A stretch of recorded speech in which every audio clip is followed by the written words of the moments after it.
Guardians looking to pick up another series win by winning game 2 in Texas. We're recording this with 2 outs in the bottom of the 8th. It's getting a little tight. We'll see if that approach the Guardians had against Jack Leiter to start the game is something they can carry over, or if Jack just had no command. And while we promised some minor league talk and updates yesterday, we'll get into them today. It is time for Locked On Guardians.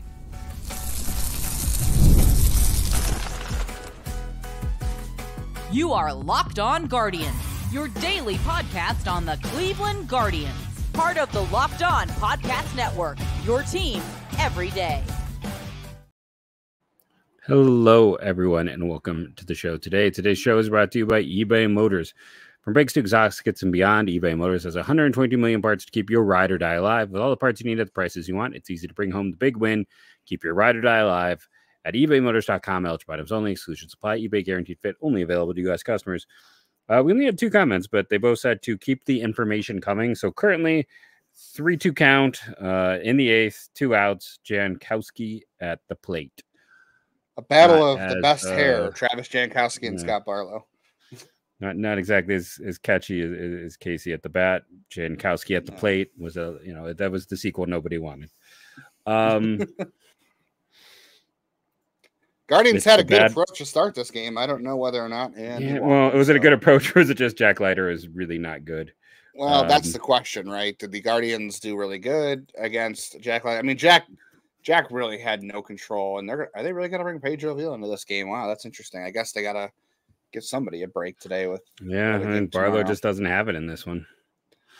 I mean, he was good to start, and then it just they're riding the bullpen hard, and it's we're going to talk about that in the second segment as well. Is this bullpen is still on pace for four guys on this team are first or second in the American League in appearances. We'll get into that. So I hope the Guardians can at least see what they did against Jack Leiter.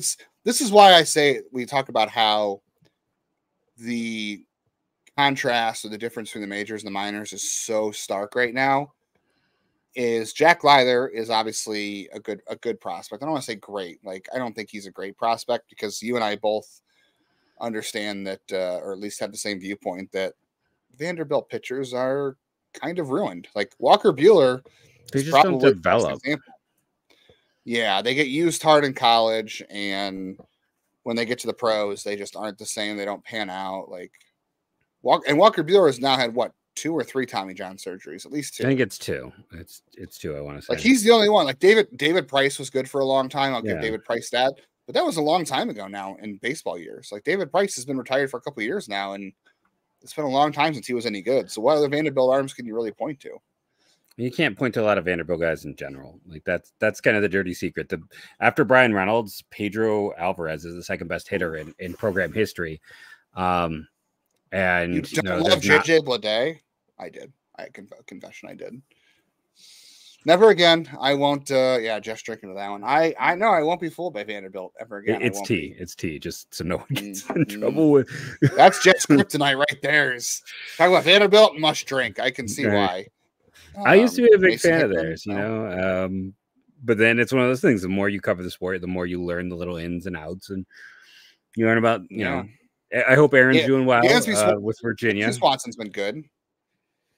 Yeah. I always tend to forget about him. He's solid. So it's you have those 2, but then Alvarez is 3. It's been pretty ugly other than that. So we don't have the highest of opinion on. Not that I don't think Jack Leiter. I think Jack Leiter is going to be a decent pitcher. I do. I just think that probably got a little overhyped. But this is why we say you can see the difference between the majors and the minors. Is Jack Leiter doesn't have a lot of it. That was his 3rd career start, right? But this is a guy. If you look at his minor league stuff, he was the highest signing bonus in his draft class. Yeah, and they also drafted Kumar Rocker he was a second draft, but a second year guy, but that was weird.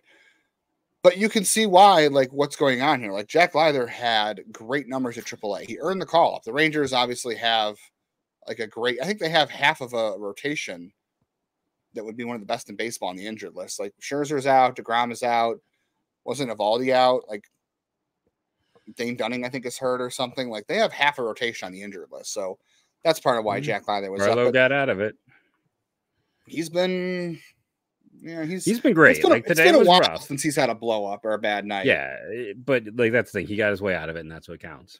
I guarantee I'll get texts or we'll get tweets or something saying, "Oh, Barlow stinks. Get him off this team." Like he had a bad first 4 games of the year, and then he was great. And this is his next time. Like again, relievers are like kickers. We're getting bounced around topic to topic here, but relievers are like kickers. They make 15 kicks in a row. They miss one, and you're like, "Oh, this guy's garbage." And then he goes on to hit 15 more, and you forget about it until he gets at the next one. Like everyone's a prisoner moment with relievers, but.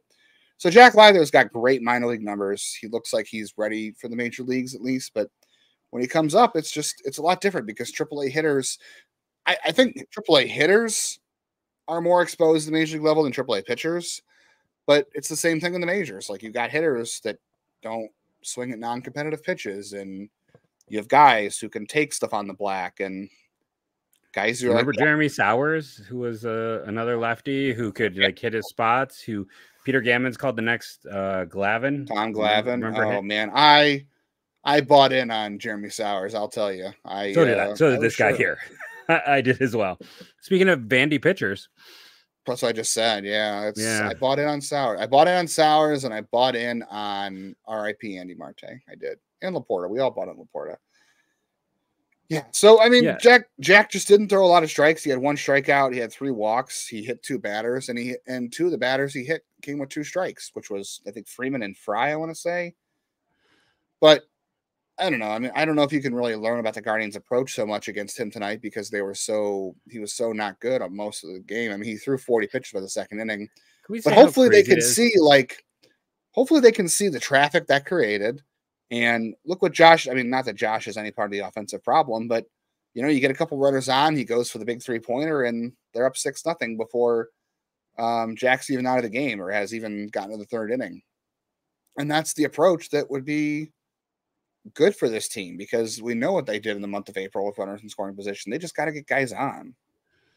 But yeah, I was just going to go back to the other point. Can we also talk about how crazy it is that this Texas team won with just terrible drafting? Like they have so many guys who have failed to become anything, and they've had a lot of high picks that just have not worked out. It's one of the few teams that's maybe successfully built through free agency. Yeah, Semien, Seager, they traded for Scherzer. They signed DeGrom, even though DeGrom didn't traded for Heim. Yeah, traded for Heim. They traded for Lowe. Garcia. Yeah.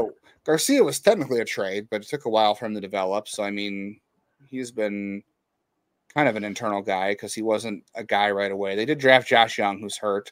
And Josh Smith has filled in nicely for him. And then Leody Taveras was an internal development. He was. That was good. Yeah. The pitching, I would say the pitching, too, they have not developed internally. I mean, our buddy Bryce, who hosts Locked On Rangers, was talking about how badly he wants just 1 homegrown starter. And, hey, it could have been Cole Reagans, but you know what? Not that we love Aroldis Chapman, but they traded Reagans for Chapman and helped them win the World Series. I guess it did, but it's technically he did. He was on the team. He won a ring, just like Austin. Could you have just put Reagans in that role and been just as successful? Probably. Yeah, just don't know.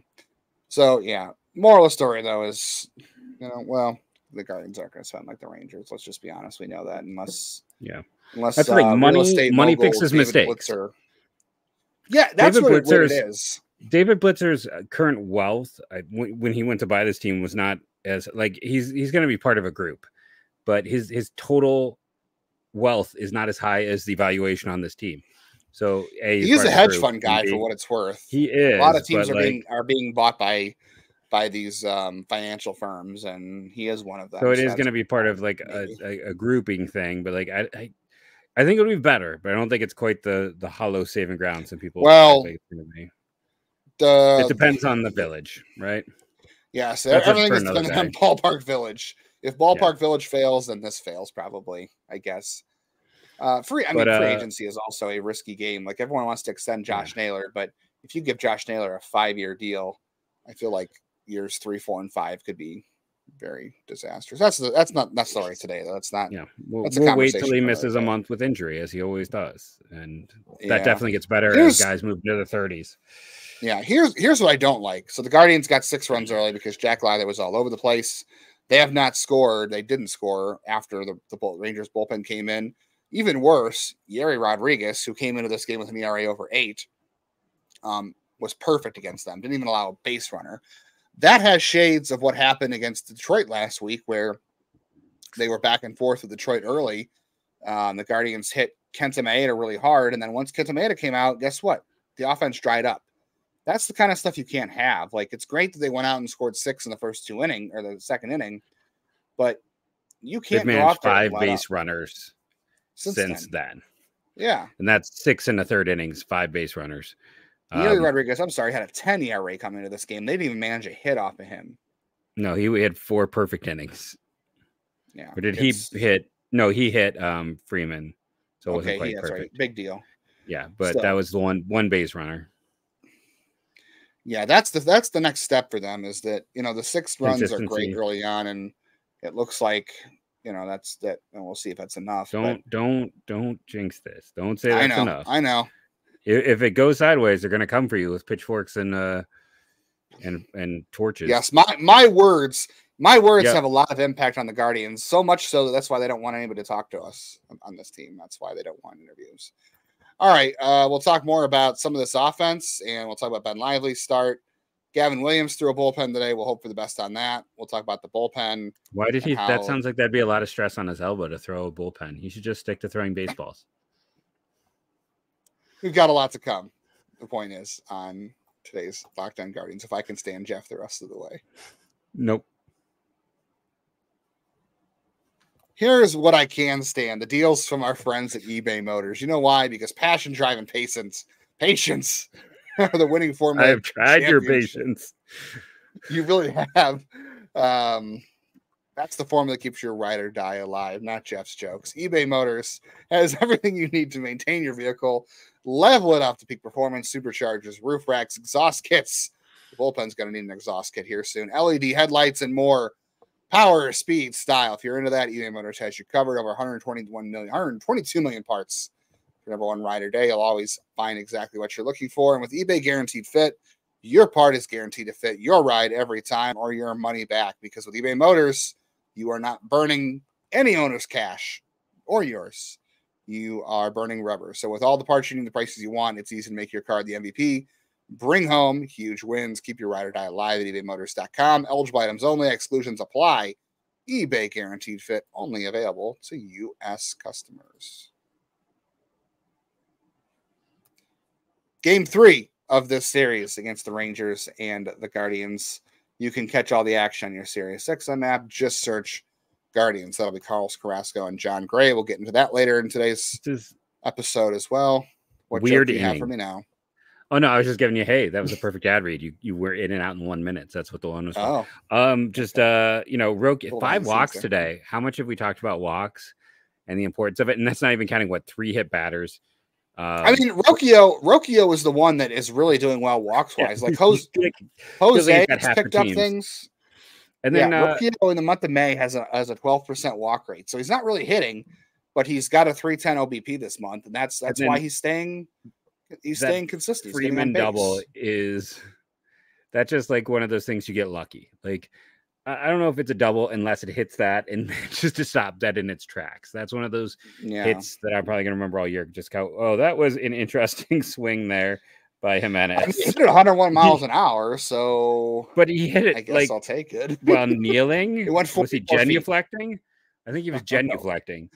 It went 44 feet. I mean, he got a sack fly. Hey, threw another run is great, but he was definitely like on one knee. Maybe not the best approach there, but hey. No, but you know what? With a Jimenez right it worked there, out. You're trying to do is get the run home, and that's what he did. So you'll take that there. That's not a bad spot if you think you can do that. I guess if you can follow along with the pitcher. I don't know that feels like a results over consequences thing when you're genuflecting for your hits. Yeah, or for your RBIs. It worked out. Jimenez has good bat control, so I don't know. It definitely wasn't a strike, and he's an aggressive hitter. This is why I would be concerned about him leading off, even though I would rather just move everybody up. But there are some positive signs for the offense overall. Like David Fry continues to hit. I know a lot of people want to see him play every day, and he played today. What is he in on Wednesday or Tuesday? What does he have? Does he have anything going? He got hit by a pitch and he has a hit. So against the righty, I guess you'll take that. I don't know. I'm not opposed to playing Fry more. I just want to be careful with how much you expose him to, because like select righties, like this Tuesday game against Jack Leiter, probably a good time to get him in there. But I'd be careful about how much you overexpose him. But if he keeps hitting, you keep playing him. Like, see what happens, I suppose. I think Jose Ramirez has kind of found things again, Jeff. I mean, 13% walk rate in the month of May, 9% strikeout rate. So the walks are moving above the strikeouts now. 315 OBP, only because he's got a 158 average in balls in play, but he's slugging 500. He has if we're going to not count Stephen Kwan because he's only had 16 plate appearances. We won't count Austin Hedges, who actually is third this month in WRC plus. We'll say Jose is third in WRC plus at 131 behind Fry and Naylor. So things are trending in the right direction for Jose Ramirez. That's a great sign. Like I said, Rocchio's walking. It's just, there's not a lot of other guys you got going, but hopefully, again, I really hope they can see that if you are patient enough, no matter who's pitching, I don't know. I think maybe a lot of pitchers too just don't see the need to throw the Guardian strikes either, because they know they're going to chase. That was the issue with Jose for a while. Was you know, he's not staying in the zone, so why throw him a fastball until this is a team that will expand the zone. Like they will. I think that's the scouting report. Yeah, no, I agree. I think you're right, and hopefully we'll see some. I don't want to say improvements, but we'll see them get a little more selective. Or it's possibly, I guess you're almost hoping on Rocchio and Manzardo for that, right? Like it's part of the we've seen it with Rocchio so far, and that's what you're hoping Manzardo will also provide. Yeah, I mean, I think Manzardo's gonna be fine. Again, we keep talking about this jump from AAA to the majors is so big right now that you're even we see Jack Leiter's even struggling. No matter who you are when you first come up, Jackson Holiday, like how many rookies have come up this year and really just hit the ground running? Like we were talking about like Jordan Walker. Jordan Walker is like, yeah. It's Wyatt rare. Langford. Look at Wyatt Langford. He was the most hyped prospect in spring training. He's on the injured list, but his only home run this year is an inside the Parker. Like even Wyatt Langford this year has really struggled. So everybody who makes the majors for the first time is really having a hard time. I'm trying to think of one rookie right now that you're like, wow, this guy is just Mason on fire. Miller is probably your AL Rookie of the Year right now. But he was a starter last year. He had time up last year. Like I think he still qualifies. I saw him on some lists. He does, but I mean, I'm just saying, like he's already had experience, so he has gone through it. Yeah, but I think guys get sent back down. I think he's the guy that is having the best start to the year. It's him, or I think one of the Red Sox guys. There's another Jose strikeout. Abreu, yeah. Who I wanted to trade for this offseason. I'll just point that out. Yeah, no, we definitely tried that with the Red Sox one. Yeah. For pitching sure. they wanted. Of course, imagine if we had traded. Popped out. Oh, it was a pop out, not a strikeout. My bad. That's the problem with having it on the phone down here.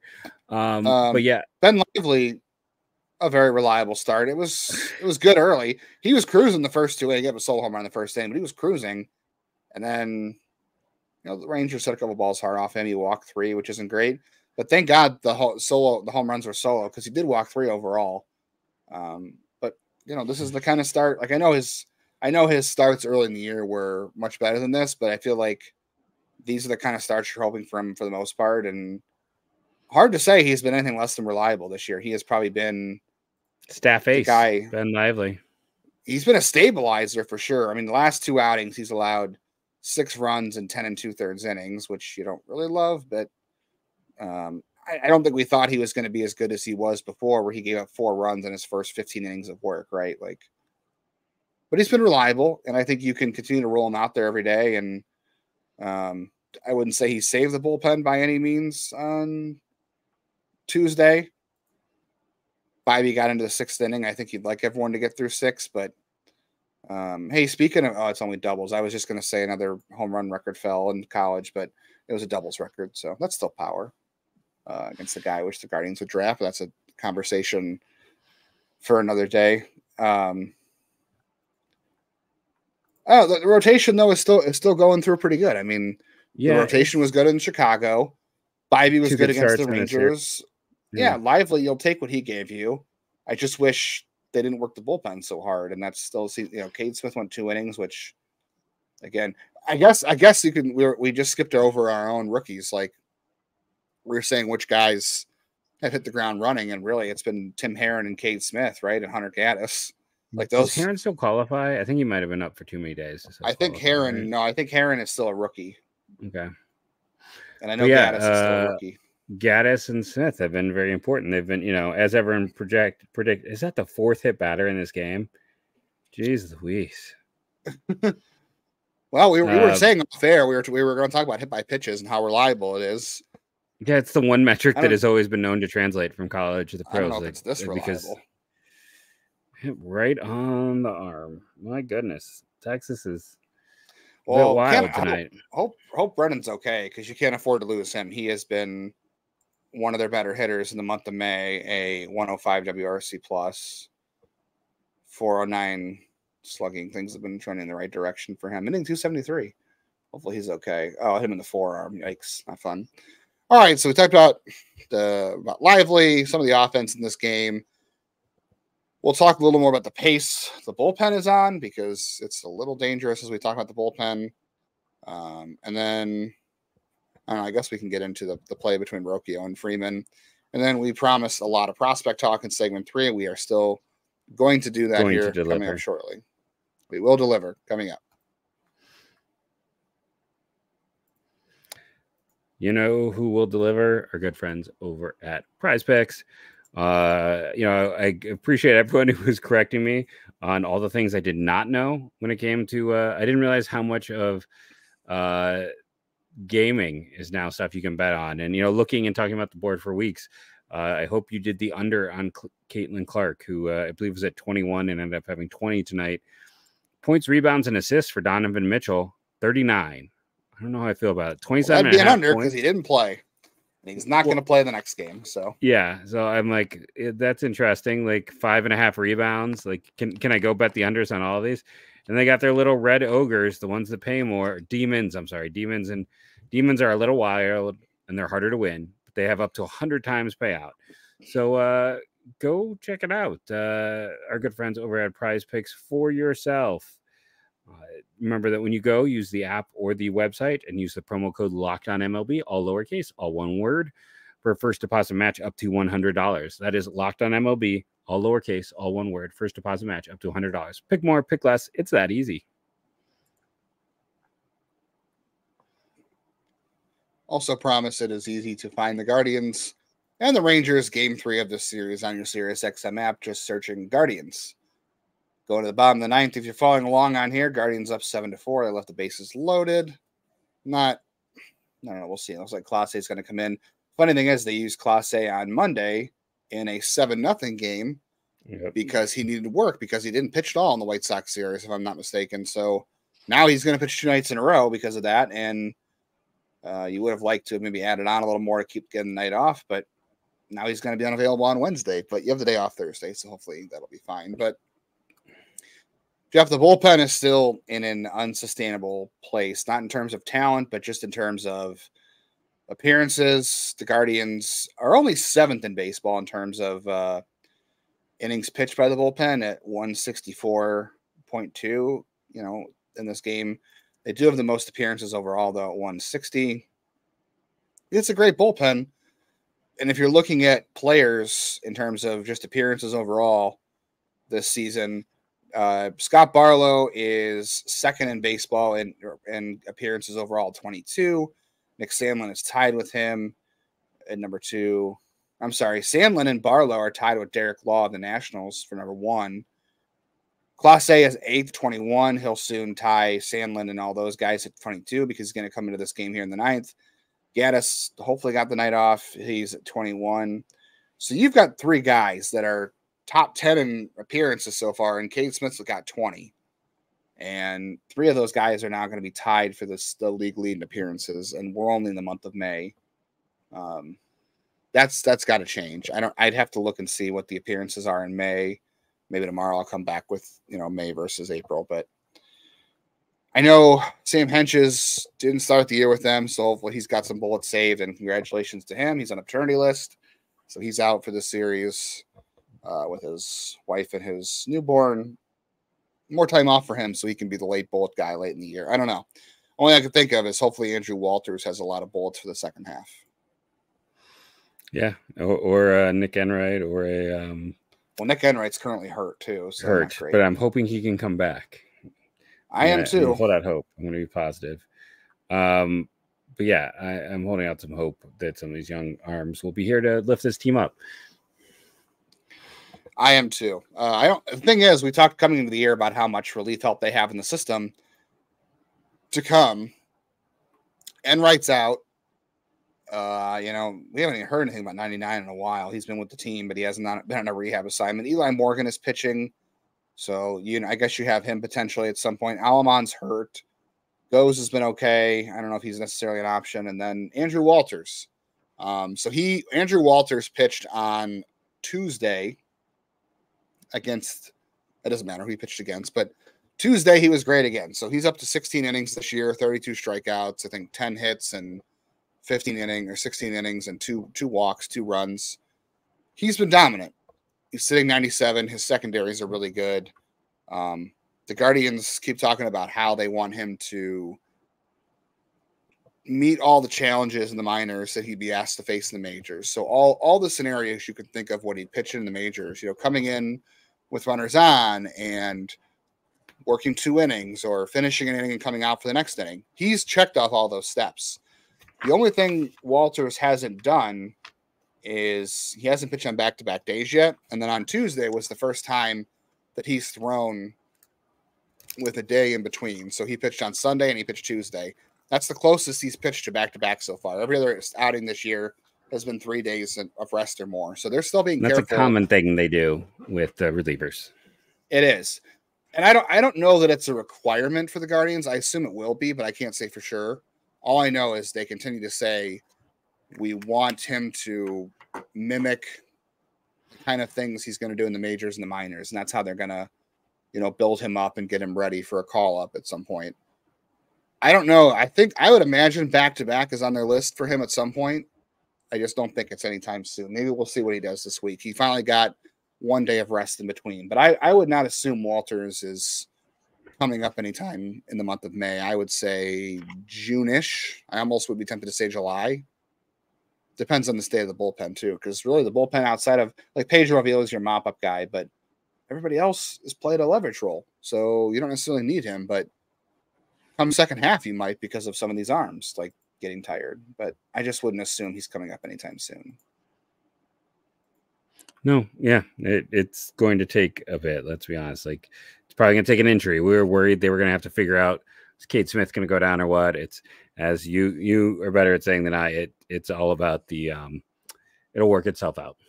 It does, yeah. Maybe they'll need him eventually if someone does go down and hopefully somebody important doesn't go down. But somebody was trying to tell me on Twitter that it was a Super 2 why he was down. Like it's not Super 2 because Andrew Walters. It's only about closers. Not going to be closing. Yeah, relievers don't get any money. There is not today because we're running out of time, but there is a conversation to be had about whether or not the Guardians should cash in on some of these relievers in a trade later this year. But that's a conversation we definitely want to have, and I think is a valid one. It's just not, I think, something we can do today.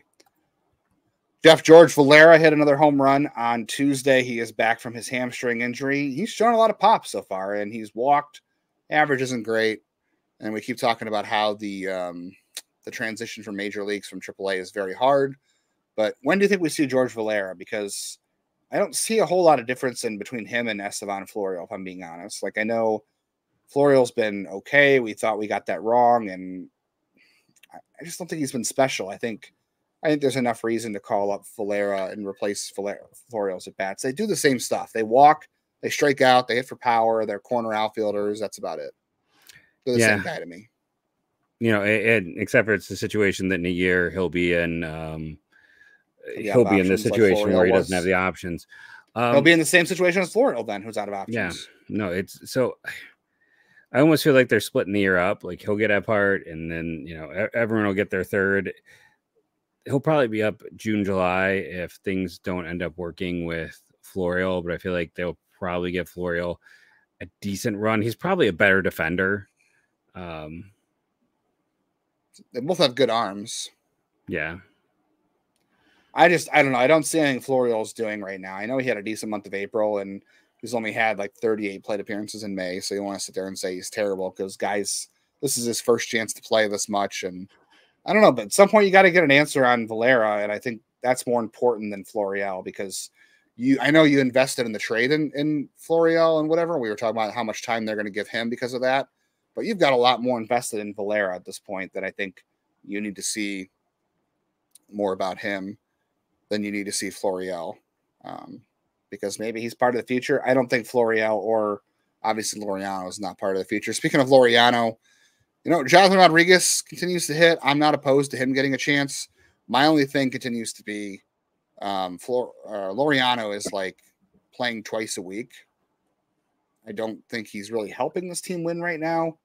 But if you're going to call up Rodriguez, he's got to play more than that because it doesn't help anybody for him to play 2 days a week, even though I have some doubts about whether or not his swing is going to translate from the minors to majors. Do you remember that outfielder they called up, Jordan Brown, back in like 2009? He was fantastic in the minors, and he just never equated to much in the majors. That's what this kind of reminds me of.